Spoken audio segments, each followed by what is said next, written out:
Hi, my name is Anil, and this video is to help you choose whether the lean startup method works for you or not. A little about me: I'm an engineer for the past 22 years. Please feel free to pause this video at any time because I'll be moving through the slides really quick.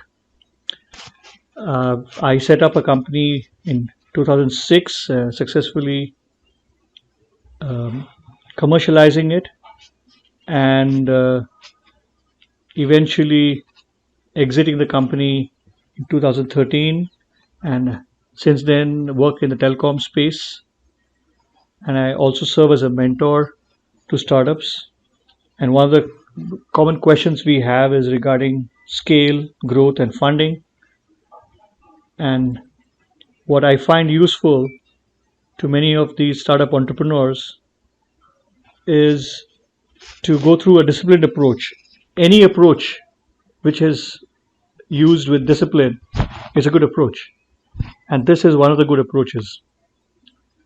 It has its origins from the Japanese auto industry, and a guy called Eric Ries wrote a book called The Lean Startup, and he customized that approach for building software, and eventually it built on the work of Steve Blank, who extended it to acquiring customers. So it's called product development and customer development, which is done simultaneously.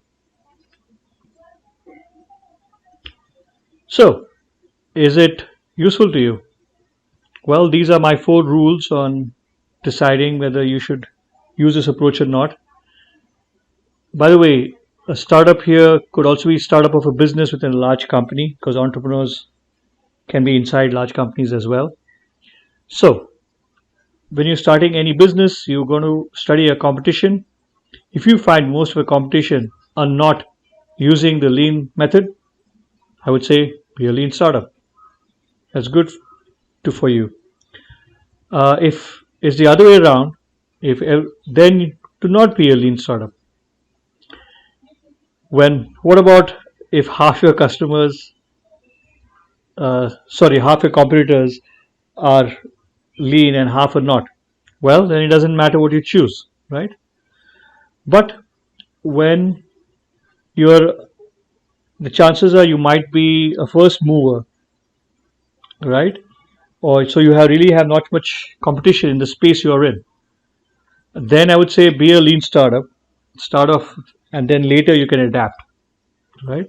Maybe keep the lean approach only for new businesses that you explore, and your core business can use more traditional methods where you need to exercise control of the business.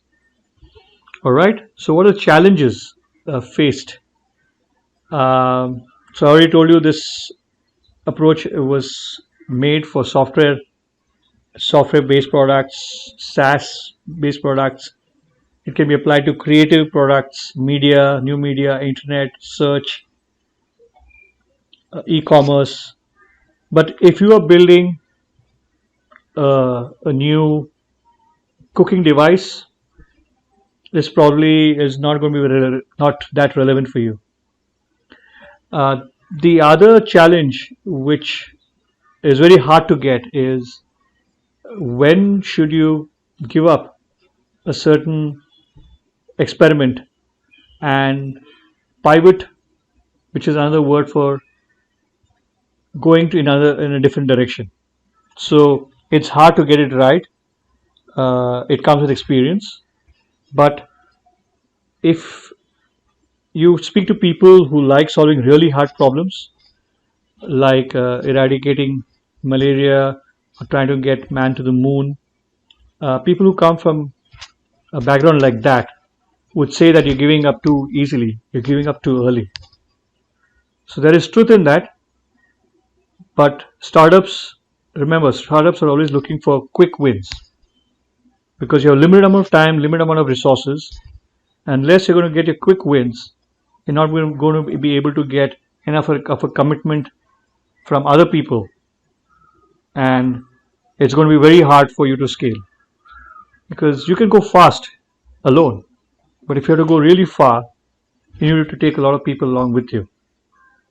All right, so that's it. I'm signing out for today.